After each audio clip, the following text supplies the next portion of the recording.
নমস্কাৰ মৰমৰ ছাত্ৰ ছাত্ৰীসকল, তোমালোক আটাইলৈ মৰম যাচিলোঁ। আশা কৰোঁ আটাই কুশলে আছা। আজি মই আন এটি নতুন ভিডিঅ' প্ৰস্তুত কৰি তোমালোকৰ বাবে লৈ আহিছোঁ। আজি আমি শাক পাচলিৰ কিছু কথা শিকিম।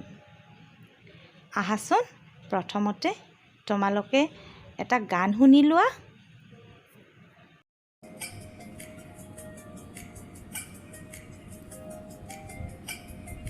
পাচলিৰ বাগিচা, সৰু বাগিচা, মোৰ সৰু বাগিচা জানো দেখিছা। পাচলিৰ বাগিচা, সৰু বাগিচা, মোৰ সৰু বাগিচা জানো দেখিছা। তাত মই ৰুইছোঁ পাচলি ইমান, সৰিয়হৰ ফুলবোৰ ফুলিছে কিমান। পাচলিৰ বাগিচা, সৰু বাগিচা, মোৰ সৰু বাগিচা জানো দেখিছা। পাচলিৰ বাগিচা, সৰু বাগিচা, মোৰ সৰু বাগিচা জানো দেখিছা।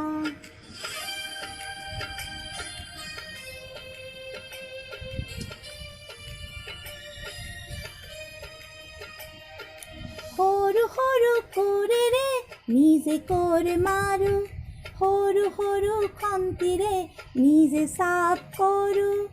আবেলি পাচলি দিওঁ মই পানী, মটৰৰ কলিবোৰ খাওঁ ছিঙি আনি। পাচলিৰ বাগিচা, সৰু বাগিচা, মোৰ সৰু বাগিচা জানো দেখিছা।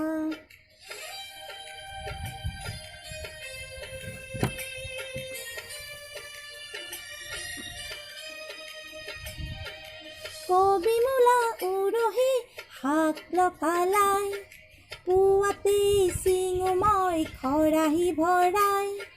বজাৰত পাচলি বহু বেচা হয়, মোৰ বাগিচাৰ দৰে সোৱাদ নহয়। পাচলিৰ বাগিচা, সৰু বাগিচা, মোৰ সৰু বাগিচা জানো দেখিছা। গানটো শুনি কেনেকুৱা লাগিল তোমালোকৰ? নিশ্চয় ভাল লাগিছে, নহয়নে?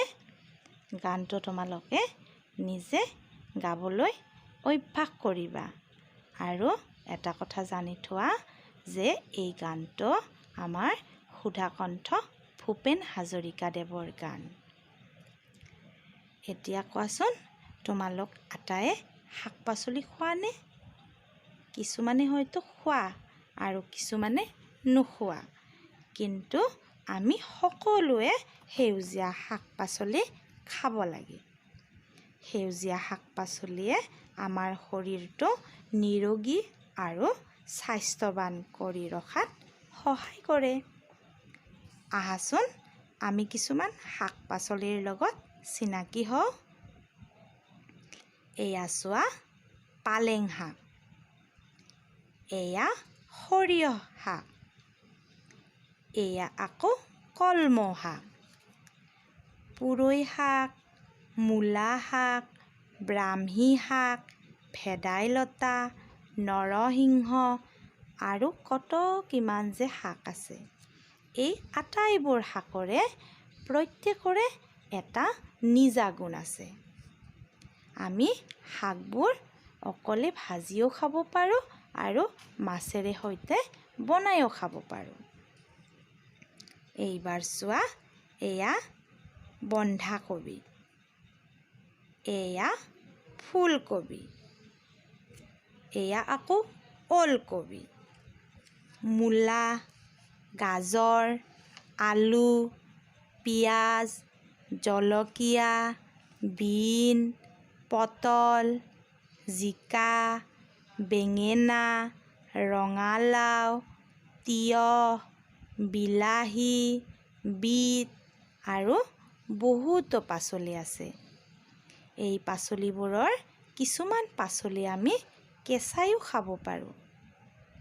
আৰু এটা কথা তোমালোকে জানি থোৱা, এই পাচলিসমূহ যে আছে, ইয়াৰে কিছুমান পাচলি আমি গৰমৰ দিনত পাওঁ আৰু কিছুমান পাচলি আমি ঠাণ্ডাৰ দিনত পাওঁ। আগলৈ মই তোমালোকক গৰমৰ দিনত পোৱা পাচলি আৰু ঠাণ্ডাৰ দিনত পোৱা পাচলিৰ বিষয়ে জনাম। তেনেহ'লে তোমালোক আটায়ে সেউজীয়া শাক পাচলি খাই সুস্থ হৈ থাকিবা বুলি আশা ৰাখিলোঁ। আজিলৈ ইয়াতে সামৰণি মাৰিলোঁ। ধন্যবাদ।